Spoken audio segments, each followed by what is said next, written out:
Friday the 13th को बहुत लोग अनलकी मानते हैं। अब ना ही हम अंधभक्त हैं, ना ही हम अंधविश्वासी हैं, लेकिन तानाशाह बनने के फिराक में बैठे लोगों के लिए यह दिन अच्छा नहीं है, क्योंकि मोदी सरकार का कड़ा विरोध करने वाले अरविंद केजरीवाल को सुप्रीम कोर्ट ने बेल दे दी। कब?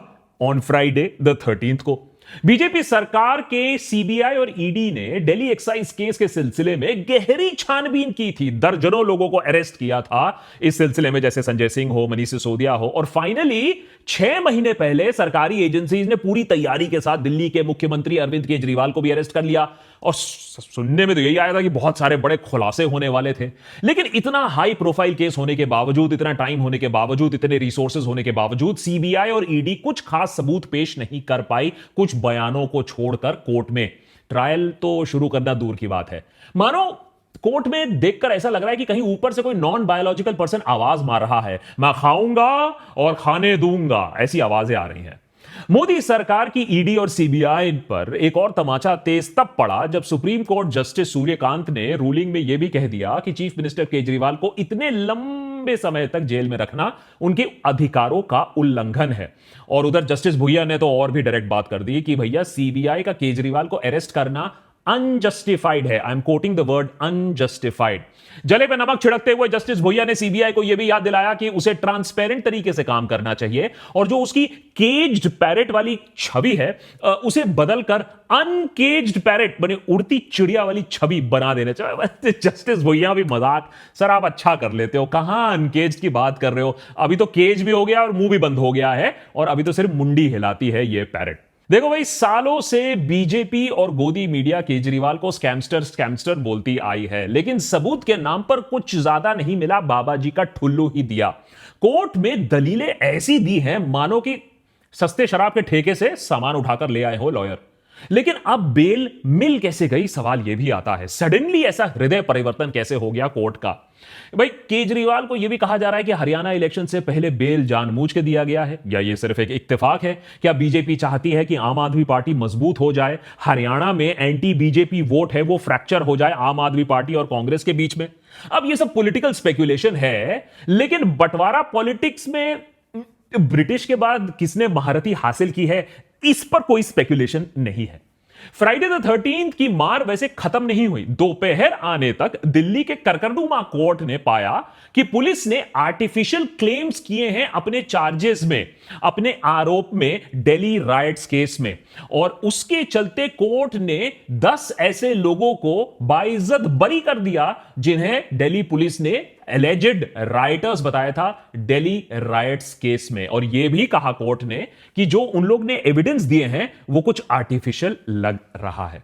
तो यह बड़े शर्म की बात है कि एक ही दिन में 2 ऐसे बड़े सेटबैक्स हो जाते हैं, दिल्ली राइट्स केस में और उधर लिकर स्कैम में, 2 हाई प्रोफाइल केसेस जो चल रहे थे।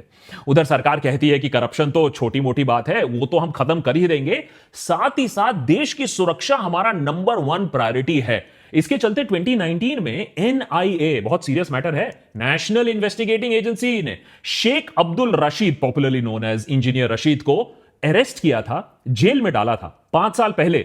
उन पर चार्ज ये लगाया गया था, and I quote, propagating the ideology of separatism and secessionism, माने जम्मू एंड कश्मीर को हमारे देश से अलग करने की बात, और यह भी कि वो टेरर ऑर्गेनाइजेशंस के करीब हैं और टेरर ऑर्गेनाइजेशन से फंडिंग उन्हें मिलती है। तो ये काफी सीरियस एलिगेशंस थे। लेकिन 5 साल बीत गए, मोदी सरकार को एक टेरर सिंपथाइजर को गिल्टी प्रूव करने का समय नहीं मिला। अरे भैया, इतना भी क्या बिजी हो जाना मटन, मुगल, मंदिर, मस्जिद, मंगल सूत्र में कि आप बोल रहे हो कि एक सेपरेटिस्ट है, देश को तोड़ने की प्लानिंग कर रहा है, आपने 5 साल से उसे जेल में डाल के रखा है, लेकिन आप उसे गिल्टी नहीं साबित कर पाए। वो साबित करना तो दूर की बात है, अचानक 10 सितंबर को इंजीनियर राशिद को बेल भी मिल जाती है 2 अक्टूबर तक, जिससे वो Jammu and Kashmir assembly elections में जाकर कैंपेन कर सके। हुआ यूं कि रशीद ने जेल से ही लोकसभा इलेक्शन में एज एन इंडिपेंडेंट कंटेस्टेंट वो कंटेस्ट किया। नेशनल कॉन्फ्रेंस के वाइस प्रेसिडेंट उमर अब्दुल्ला को बारामूला सीट से उन्होंने हरा दिया। अब ये पॉलिटिक्स में तो एक बहुत ही बड़ा अपसेट माना जाता है। आज उमर अब्दुल्ला का यह मानना है कि बीजेपी रशीद की आवामी इत्तेहाद पार्टी एआईपी से हाथ मिलाकर इलेक्शंस जीतना चाहती है। उधर Peoples Democratic Party PDP chief Mehbooba Mufti का भी कहना है कि ये जो एआईपी पार्टी है, ये जो इंजीनियर रशीद है, ये बीजेपी का प्रॉक्सी है। कश्मीरी वोट्स को बांटने के लिए उसे इस्तेमाल किया जा रहा है। अब प्रॉक्सी या नो प्रॉक्सी ये तो खैर पॉलिटिकल स्पेकुलेशन है, लेकिन आप एक बात सोचो, एनआईए का केस है, देश की सुरक्षा की बात चल रही है, 5 साल बंदा जेल में रह चुका है, ट्रायल आप स्टार्ट नहीं करा पाए और अब इलेक्शन से पहले बंदे को बेल मिल जाती है। सरकार उसे रोक नहीं पाती है इस बेल को। लगता है सरकार को भी हिजबुल मुजाहिदीन फंडेड टेररिस्ट से कुछ ज्यादा ही प्यार हो गया है। गिल्टी साबित नहीं कर पा रहे हैं, बेल भी नहीं रोक पा रहे हैं। भाई ऐसी सरकार तो टेरर प्रेमी सरकार ये आप कह सकते हो। इतनी कमजोर कैसे पड़ गई ये मोदी सरकार, ये सोचने वाली बात है। अब मणिपुर में तो चुप्पी आपने साधी हुई है, अब टेरर सिंपैथाइजर के सामने भी आप ऐसे सरेंडर कर दोगे। ये कहां का 56 इंच पॉलिसी हुआ भाई? पीड़ा मुझे भी होती। पीड़ा की बात तो यह है कि स्कैमस्टर्स सेपरेटिस्ट ही नहीं, प्रधानमंत्री को मारने वाले, उनको मारने की प्लानिंग करने वाले, देश को तोड़ने वालों को भी बीजेपी सरकार उनके खिलाफ एक्शन नहीं ले पाई है। यहां भी फेल हो गई है। अब देखिए, जब भीमा कोरेगांव केस पहली बार सामने आया था, बड़े लेवल पर जब अरेस्ट हुए थे, कितने सारे लोग, हाई प्रोफाइल लोग, अर्बन नक्सल अरेस्ट हुए थे, तब हमें बताया गया था कि देश के टुकड़े टुकड़े होने से बस हम बच ही गए हैं। प्रधानमंत्री को मारने की प्लानिंग चल रही थी, 5000 पेज की चार्जशीट फाइल की गई थी। लेकिन 6 साल हो गए, क्या हुआ उस केस का? केस में ट्रायल तक नहीं शुरू हुई और उसके ऊपर गौतम नवलखा, वर्नन गोंजाल्विस, अरुण फेरेरा, आनंद तेल तुंबड़े, बराबरा राव, सुधा भारद्वाज, शोमा सेन, इन सब को एक एक महीने, 2-2 महीने बाद बेल मिलती रहती है, क्योंकि कोर्ट भी परेशान है। कोर्ट कह रही है सरकार से, भाई अरे ट्रायल तो कुछ शुरू करो, अरे कुछ प्रूफ तो लाओ, हम ऐसे कितने दिन, कितने साल लोगों को ऐसे जेल में रखे रहेंगे। अब बाहर से कोई देखेगा तो उसे लगेगा कि बीजेपी सरकार सबसे ज्यादा टेरर, सबसे ज्यादा स्कैम, सबसे ज्यादा अर्बन नक्सल फ्रेंडली सरकार है। हर दिन कोई ना कोई केस शुरू ही नहीं होता है, ट्रायल शुरू ही नहीं होता है, बेल मिल जाती है या तो डिफॉल्ट बेल मिल जाती है। तो भाई देखो, 2 ही केस हो सकते हैं, या तो मोदी सरकार टेरर फ्रेंडली है, स्कैम फ्रेंडली है, या तो लोगों को स्कैम और टेरर के नाम पर आपने बस जेल के अंदर परोसा है, उनको वहां सड़ने दिया है और धीरे धीरे ये वाला जो आपका मास्टर स्ट्रोक था, अब ये एक्सपोज हो रहा है। क्योंकि आप हाई प्रोफाइल अर्बन नक्सल, टुकड़े टुकड़े गैंग, जिहादी, दंगई, सेपरेटिस्ट, सबको बेल ऐसे कैसे मिल सकती है? या तो आप कंप्लीटली नाकाम हो, निकम्मे हो, या तो आपका ये जो प्लान था लोगों को दबाने का, उनके वॉइस को दबाने का, उनको पनिश करने का, ये वाला प्लान अब फेल हो गया है। अब अगर आपको लगता है कि इन दोनों में से कोई आंसर नहीं है तो तीसरा आंसर आप मुझे बता दीजिएगा। लेकिन अगर आपको लगता है कि कहीं ना कहीं एक मास्टर स्ट्रोक फेल हो रहा है तो बस आगे देखते रहिए आज का एपिसोड, और सबसे घटिया एग्जाम्पल आपको मिलेगा कि एक सरकार अपने आलोचकों को, अपने विरोधियों को, उनकी आवाज कैसे दबा सकता है, कैसे उन पर लीगल बुलडोजर चला सकता है। आने वाले कुछ मिनटों में मैं आपको दिखा दूंगा। नेता टाइप आधा काम मत करो, सब्सक्राइब के साथ साथ बेल आइकॉन भी दबाओ।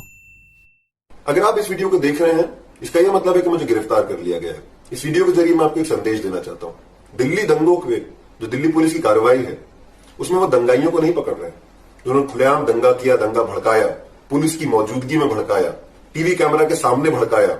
हम सबने देखा। उन पर एफआईआर तो दूर की बात, उनको एक बार दिल्ली पुलिस पूछताछ के लिए भी नहीं बुला रही है।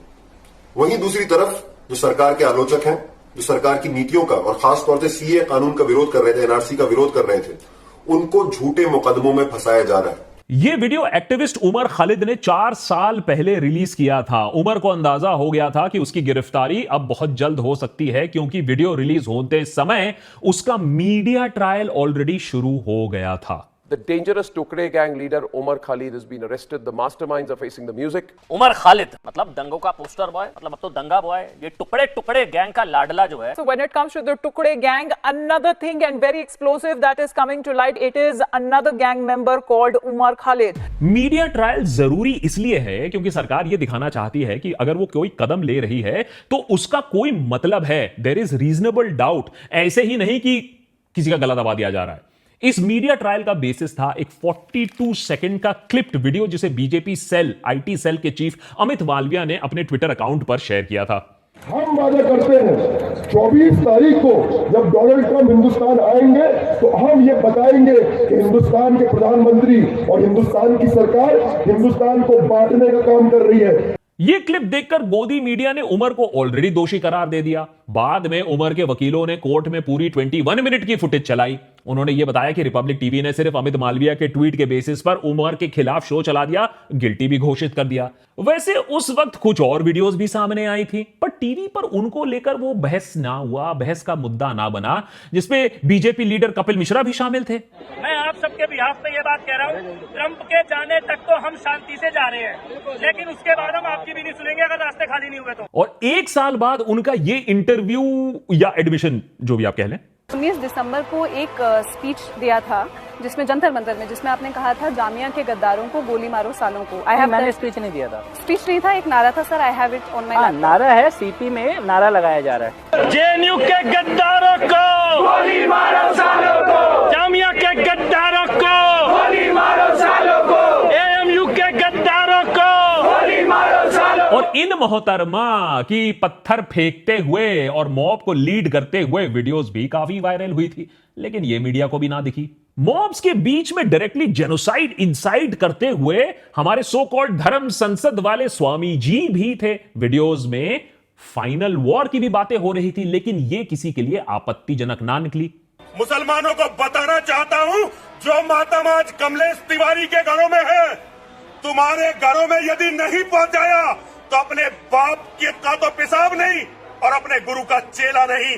जब तक जिंदा हूं हथियार बजाऊंगा, एक एक मुसलमान को बता रहा हूं, और देश इस्लाम से मुक्त होगा। और यहां पर बीजेपी के खुद एमएलए नंद किशोर गुज्जर, जो कि डैश डैश को मारने की बात कर रहे हैं, इन्होंने भी राइट्स में अपने एलिजेड रोल की बात ऑन कैमरा की है। बाद में बोला कि नहीं, मेरे शब्दों को तोड़ा मरोड़ा जा रहा है। हमारे ऊपर आरोप लगा कि हम 2,500 लोग दिल्ली में घुसे, हम तो समझाने के लिए गए थे, लेकिन हम पे पुलिस ने मुकदमा दर्ज कर दिया कि हमने जिहादियों को मारने का काम किया।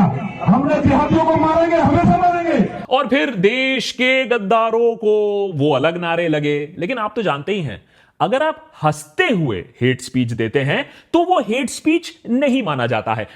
अब मुझे मत मारो, ये कोर्ट की बाणी है, मेरी बाणी नहीं है।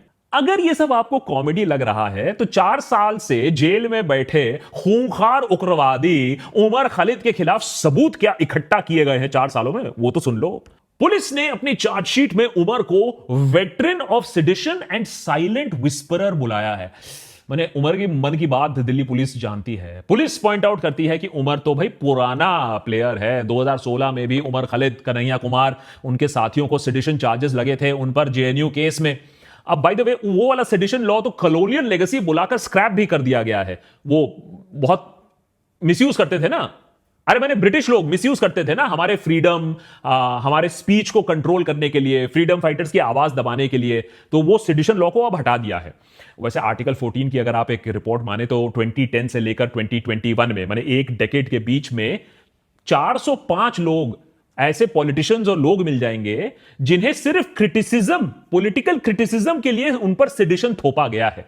उसमें से करीबन 300 लोग ऐसे हैं जिनका क्राइम बस इतना था कि योगी या मोदी पर टिप्पणी की थी और सेडिशन चार्ज लग गया उनके ऊपर। और इसको स्क्रैप करने का क्रेडिट खैर मोदी जी लेते हैं।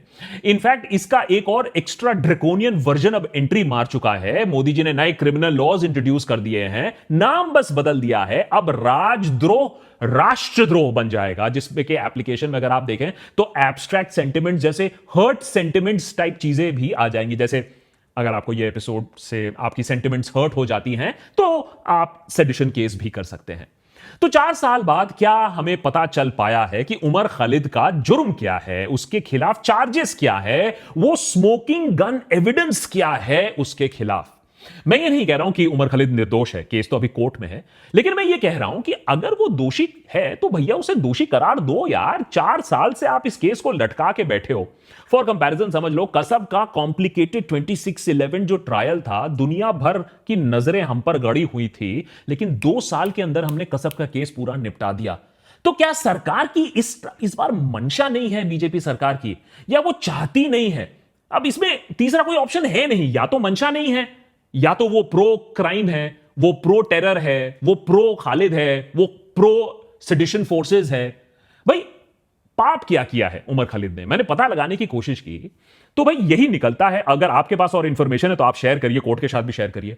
जेएनयू मीडिया ट्रायल के बाद खालिद की गलती ये हुई थी कि वो चुप नहीं बैठा, वो एंटी सीएए प्रोटेस्ट में भी शामिल हो गया, लीडिंग वॉइस वहां बनकर सामने आया। और जैसे जैसे ये प्रोटेस्ट बढ़ते रहे वैसे ही एंटी सीएए प्रोटेस्ट के खिलाफ एक anti CAA pro CAA protest शुरू हो गया और लगातार प्रोवोकेटिव स्टेटमेंट्स देने लगा, बयानबाजी करने लगा। और 2020 फरवरी में याद रखिए दिल्ली असेंबली इलेक्शंस भी थे। इसी के बीच जेएनयू में अटैक हुआ, जामिया और शाहीन बाग प्रोटेस्टर्स पर गोलियां भी चली। तो सोचिए कितनी अराजकता थी। और उसी में फरवरी 2020 में दिल्ली में भयानक दंगे छिड़ गए। दंगों का इमीडिएट ट्रिगर था clashes between pro CAA and anti CAA protesters. लेकिन जल्द ही वायलेंस ने लोकल मुस्लिम्स को टारगेट करना शुरू कर दिया। अभी तक की क्रोनोलॉजी अगर समझ नहीं पाए तो समझ लीजिए स्पॉन्टेनियस कुछ नहीं था, सब कुछ क्रोनोलॉजी अनुसार ही था। इन दंगों में 50 से ज्यादा लोग मारे गए जिसमें मेजॉरिटी मुस्लिम थे। और जो ब्लेम गेम खेला गया उसके बाद उसमें एक प्रमुख कैरेक्टर जो बाहर निकले वो थे उमर खालिद जैसे लोगों। उमर खालिद जैसे लोगों का हाथ है ये रायट करने के लिए। उस पर 2020 दिल्ली रायट्स की कंस्पिरेसी का केस लगा दिया गया। अब चार्ज लगा दिया गया या नहीं लगा दिया गया क्योंकि 4 साल बीत चुके हैं, लेकिन अभी तक केस ट्रायल फेज तक भी नहीं गई है। उमर अब तक भी बस बेल के लिए अपील पर अपील ही फाइल किए जा रहा है और वो रिजेक्ट हो रहे हैं बार बार विदाउट रीजन। वैसे सरकार यहां भी फेल कर चुकी है। उमर को ऑलमोस्ट हर चार्ज पर बेल मिल चुकी है सिवाय FIR 59/2020 जिसमें उस पर राइट्स इंस्टिगेट करने का इल्जाम लगाया गया है। अब UAPA है ही इतना बड़ा एक मास्टर स्ट्रोक। सरकार बिना ट्रायल, बिना किसी को सबूत दिए हुए टेररिस्ट करार दे सकती है और बेल मिलना ऑलमोस्ट इंपॉसिबल होता है। 2014 से 2022 के बीच में 8,700 UAPA केसेस रजिस्टर हुए हैं जिसमें केवल सिर्फ 215 रिजल्टेड इन कन्विक्शन। मतलब मेजॉरिटी ऑफ द केसेस जो हैं वो अंडर ट्रायल्स है जिनमें सालों तक कोई चार्ज साबित नहीं हुआ है। प्रोसेस इज द पनिशमेंट, ये क्लासिक एग्जांपल यहां है। उमर भी इस क्लासिक केस का एक क्लासिक एग्जाम्पल है। वैसे उमर के अलावा शारजील इमाम, मीरान हैदर, शिफा उल रहमान और गुलफिशा ये सब भी सालों से same type of case, same type of trial में वो फंसे हुए हैं, इंतजार कर रहे हैं कि भैया ट्रायल तो शुरू हो, गिल्टी तो पता नहीं कब डिक्लेयर होंगे।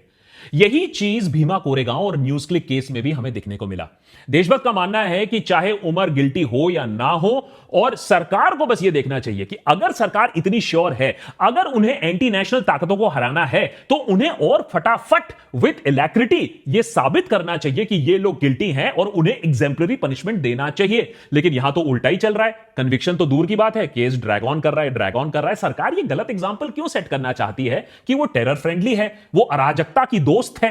पुलिस कहती है कि उमर खालिद ने हेट स्पीच दी है। वीडियो एविडेंस ये बात साफ तरीके से नहीं दिखाती है, लेकिन जहां हेट स्पीचेस हुई हैं, वीडियो एविडेंस रिकॉर्डेड है हमारे पास, वहां लोग खुले में घूम रहे हैं। यह बहुत शर्म की बात है कि हमारी जस्टिस सिस्टम ना तो उमर को गिल्टी करार दे पा रही है, ट्रायल नहीं शुरू हो पा रहा है, और ना ही बेल दे पा रही है। और पता नहीं क्या प्रेशर है, क्योंकि कपिल सिब्बल ने ओपन कोर्ट में यह कहा कि मुझे बस 20 मिनट का टाइम दे दीजिए, उमर को मैं बेकसूर साबित कर दूंगा। और बस एक ही चीज है, मिलॉर्ड्स केस सुन तो लें। जस्टिस बोपन्ना ने बेंच के सामने कहा कि उन्हें बस 2 मिनट लगेंगे, 2 मिनट लगेंगे फैसला करने के लिए। अच्छी बात है भैया, 2 मिनट है, लो भैया, गिल्टी है तो गिल्टी डिक्लेयर करो, टेररिस्ट है तो टेररिस्ट डिक्लेयर करो, नहीं है तो कोर्ट का टाइम मत बर्बाद करो। लेकिन ये जो 2 मिनट वाली बात है, 1 साल बीत गया है, 2023 पूरा निकल गया। उमर खालिद का बेल लगभग हर हियरिंग में एडजर्न हो जाता है। सुप्रीम कोर्ट को 2 मिनट की फुर्सत ना मिली कि केस को जरा सुन ले, उसको डिस्पोज कर दे। अब सुप्रीम कोर्ट से पिटीशन वापस ले ली गई है। उमर के वकील दोबारा लोअर कोर्ट्स में जाकर कोशिश करने वाले हैं और नेक्स्ट हियरिंग 7 अक्टूबर को लगी हुई है। भक्त मंडली कहती है कि अगर उमर खालिद ने कोई गलत काम नहीं किया है तो कोर्ट उसे बाइज्जत बरी कर देगी, दूध का दूध पानी का पानी हो जाएगा। सुनने में अच्छा भी लगता है, हम इस बात से सहमत भी हैं, क्योंकि उमर दोषी है या बेगुनाह उसका फैसला अल्टीमेटली तो कोर्ट करेगी, बात बिल्कुल ठीक है। लेकिन कब करेगी इसकी कोई गारंटी नहीं दी गई है। उमर की तो उमर निकल जाएगी। उमर के केस में बेल की सुनवाई बार बार पोस्टपोन क्यों हो रही है, हर महीने एक तारीख क्यों मिल रही है? और अगर 4 साल निकल गए हैं, आपने बेल हियरिंग नहीं की, आपने ट्रायल नहीं शुरू किया, आपने कॉन्क्रीट एविडेंस नहीं दिया, और अगर 4 साल बाद वो इनोसेंट साबित हो भी जाता है, तो ये 4 साल का खामियाजा ये कौन भुगतेगा? इसकी भरपाई कौन करेगा? याद है ना, अर्नब को बेल देते समय कोर्ट ने क्या कहा था, and I quote, depriving liberty even for 1 day is 1 too many. Hindi सरल भाषा में तो एक दिन के लिए भी अगर किसी को जेल में बिना चार्ज, बिना प्रूफ के रखोगे तो यह गलत बात है। यहां किसी को 4 साल के लिए 1450 दिनों के लिए आपने जेल में रखा है और हमें सबूत तक नहीं मालूम है, केस क्या है यह भी नहीं मालूम है। अगर किसी ने एपिसोड बनाया है तो मुझे बता दीजिएगा, सॉलिड एविडेंस के साथ अगर किसी ने केस बनाया है तो नीचे जरूर कमेंट सेक्शन में मुझे बताइएगा, मैं भी जानना चाहता हूं। और सिर्फ यूएपीए ही नहीं, हमें ऐसे भी लॉज अब दिखने को मिले हैं, ड्रैकोनियन लॉज, जैसे PMLA, prevention of money laundering act. बड़े बड़े नेता, चीफ मिनिस्टर, ऑपोजिशन वाले जेलों में इनडेफिनेटली बंद कर दिए जाते हैं। यही हुआ था मनीष सिसोदिया के साथ। 17 महीने के बाद उन्हें फाइनली सुप्रीम कोर्ट ने बेल दे दी। कोर्ट ने भी कहा कि 17 महीने के बाद every day counts in matters of personal liberty, और यहां 17 महीने हो गए। इन्हीं केसेस में आप पैटर्न देखिए, मैं ये नहीं कह रहा हूं कि आप पार्टी सपोर्ट करो या ना करो, पैटर्न देखिए। 95% केसेस अगेंस्ट पॉलिटिशियंस सिर्फ जो ऑपोजिशन वाले हैं। इंडियन एक्सप्रेस में एक बहुत दुखद रिपोर्ट छपी थी, उसके अकॉर्डिंग जो 25 में से 23 ऐसे पॉलिटिशियंस हैं जिन्होंने बीजेपी ज्वाइन करने के बाद उन्हें इमीडिएटली राहत मिल गई ऐसे केसेस में। वहीं यूएपीए केसेस में, चाहे वो उमर का केस हो, सिद्दीकी कप्पन का केस हो, न्यूज क्लिक का केस हो, या फादर स्टैन स्वामी का केस हो जो बेल के इंतजार करते करते उनका देहांत हो गया, सालों तक आदमी या तो गिल्टी नहीं डिक्लेयर होता है, बेल नहीं मिलता है, और मीडिया जो ट्रायल है वो चलता रहता है उनके खिलाफ। अब हमारे जो मिलॉर्ड्स हैं वो विदेशों में जाकर बड़े बड़े प्यारे प्यारे लेक्चर्स देते हैं पर्सनल लिबर्टी के बारे में, डेमोक्रेसी के बारे में, लेकिन रियलिटी तो है हमारे जेल्स में हजारों अंडर ट्रायल सालों से सड़ रहे हैं। और आज मैं सिर्फ हाई प्रोफाइल केसेस की बात कर रहा हूं, जो नॉर्मल अंडर ट्रायल है उनका क्या। और उमर खालिद का केस एक एग्जाम्पल के तौर पे मैं आपको बता रहा हूं कि प्रोसेस देखिए कैसे पनिशमेंट बन सकती है। उमर अब तक अपने चार्जेस का जवाब देने के इंतजार में बैठा हुआ है और उसको अपने पर्सनल लिबर्टी के लिए अभी शायद एक लंबी और लड़ाई लड़नी है। उमर का इंतजार अभी जारी है और हमें यह सोचने की जरूरत है कि लॉ का असली पर्पस केस को खींचना है या इंसाफ दिलाना है। और इसी का एक डेमोक्रेटिक कंट्री में खास करके ऐसा होना, चलिए आप ड्रैकोनियन लॉज भी रखिए, लेकिन ये unending fight for bail, unending wait for a trial, ये नहीं हो सकता है। और मैं एंड में यही कहूंगा कि देखिए, बात पार्टी सपोर्ट की नहीं है, बात देश को सपोर्ट करने की है और डेमोक्रेसी को सपोर्ट करने की है। इलेक्शंस आते जाते रहेंगे, बेल मिलते रहेंगे, सबूत हो या ना हो ये तो अभी हमें देखना है, लेकिन जस्टिस तो होना चाहिए। और अगर जस्टिस नहीं हुआ, सोचिए तो मुआवजा कौन देगा। यूएसए जैसे कंट्रीज में तो अगर रॉन्गफुल इनकार्सरेशन होता है तो आप स्टेट को सू कर सकते हो। सोचो अगर सुप्रीम कोर्ट ने बेल के साथ साथ फाइनेंशियल पेनल्टी लगानी शुरू कर दी सरकार के ऊपर हर फर्जी केस में, तो सरकार का तो दिवालिया निकल जाएगा, उनका बजट भी कट जाएगा। एक पुरानी कहावत है ना, justice should not only be done, it should be seen as being done. यहां तो जस्टिस हो भी नहीं रहा है, दिख भी नहीं रहा है। यहां तो बस प्रधानमंत्री जा रहे हैं सीजीआई के साथ, ठीक है, अच्छी बात है, आप इतनी अच्छी तरीके से साथ में पूजा पाठ कर रहे हैं, थोड़ा कॉन्स्टिट्यूशन और डेमोक्रेसी का भी पूजा पाठ हम कर लेते हैं, क्योंकि अभी जो हो रहा है जस्टिस सिस्टम वो तो थोड़ा गटर में पड़ा हुआ है। अब पॉलिटिक्स तो गटर में है। मेरे ख्याल से अब हम लोग एक पॉइंट पर आ गए हैं जहां सुप्रीम कोर्ट और हाई कोर्ट को सोचना होगा कि इमरजेंसी के समय जिस तरीके के कोर्ट का छुछी लादर थूथू लादर हुआ था, क्या उस तरीके का अभी रेप्यूटेशन वो चाहती है? क्योंकि जनता ने तो बोल दिया है कि भैया उसे एक डिक्टेटर नहीं चाहिए। अब कोर्ट्स को यह डिसाइड करना है कि वो इंडिपेंडेंटली काम करेगी। जहां सबूत है वहां पनिश करो, जहां सबूत नहीं है वहां एक टाइम बाउंड मैनर पर आपको बेल देना होगा, क्योंकि यहां तो एक बात साफ हो चुकी है कि सरकार सीरियस नहीं है लोगों को गिल्टी पनिश करने में, सिर्फ जेल में डालने में इंटरेस्टेड है। और ये सरकार का जो रवैया है, ये टेरर फ्रेंडली रवैया है, ये स्कैम फ्रेंडली रवैया है, ये रायट फ्रेंडली जो रवैया है, उसको भी बदलना होगा भैया।